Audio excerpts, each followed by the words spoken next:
लंका दहन के बाद हनुमान जी ने कहाँ बुझाई थी अपनी पूंछ में लगी आग, आज कहाँ मौजूद है वे जगह। रामायण में हनुमान जी का लंका दहन का अध्याय बहुत ही दिलचस्प है। जब हनुमान जी की पूंछ में आग लग गई थी तो रावण ने सोचा भी नहीं था कि वह पूरी लंका को आग लगा देंगे, लेकिन हनुमान जी ने लंका में 2 स्थानों को छोड़कर पूरी लंका को जला डाला। लेकिन क्या आप जानते हैं कि आग लगाने से हनुमान जी ने अपनी पूंछ की आग कहाँ बुझाई और वे स्थान आज कहाँ स्थित है? चलिए जानते हैं।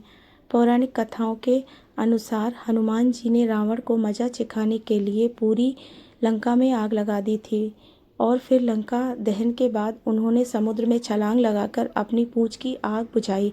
लेकिन उस पानी में पूंछ की आग बुझाने के बाद भी उन्हें अपनी पूंछ में बहुत जलन महसूस हो रही थी।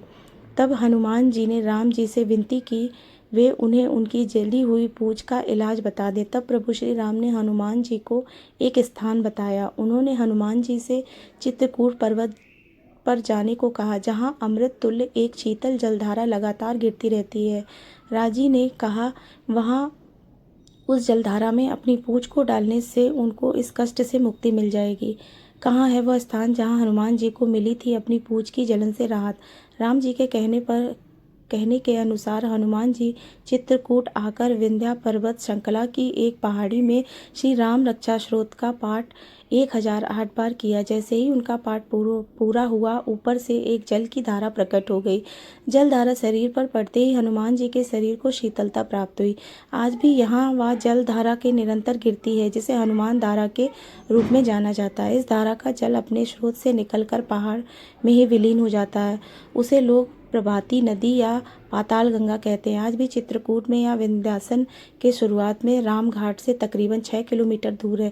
इस स्थान पर कई और तीर्थस्थल भी हैं, जैसे सीता कुंड, गुप्त गोदावरी, अनसुईया आश्रम, भरतकूप आदि। इसी स्थल पर पर्वत के शीर्ष पर हनुमान जी का विशाल मंदिर है और वहाँ हनुमान जी की मूर्ति ऐसे स्थापित की गई है कि आज भी वह चमत्कारिक पर्वत और ठंडी जलधारा पर्वत से निकलकर हनुमान जी की मूर्ति की पूंछ को स्नान करा कर नीचे कुंड में चली जाती है। वैसे आज तक हनुमान जी की मूर्ति पर निरंतर पड़ने वाली जलधारा के निकलने और विलीन होने का स्रोत अभी तक किसी को नहीं मिल पाया है। आज भी यह स्थान के पवित्र तीर्थ स्थल के रूप में देखा जाता है और यहाँ हजारों संख्या में पर्यटक आते हैं।